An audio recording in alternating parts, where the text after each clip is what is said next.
First, set Quickslope panels in place. Mark and cut to size.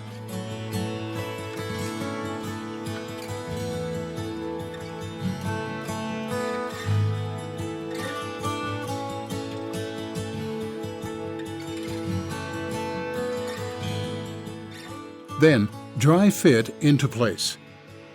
Make sure the area is clear of debris. Next, using a 1/4 inch by 3/8 inch square notched trowel, put down a layer of modified or rapid set thin set.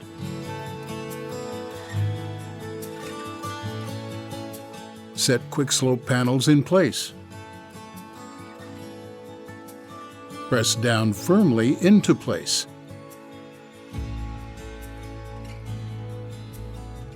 Walk on the panels to fully embed into the thin set.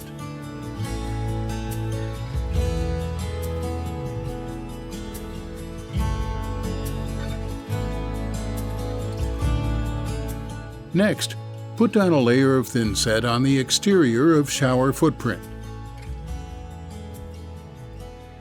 Then, put down a layer of cement board to match the elevation of the Quickslope shower panels. Press firmly into place. Walk on to fully embed into the thin set. Secure with approved fasteners per the cement board manufacturer.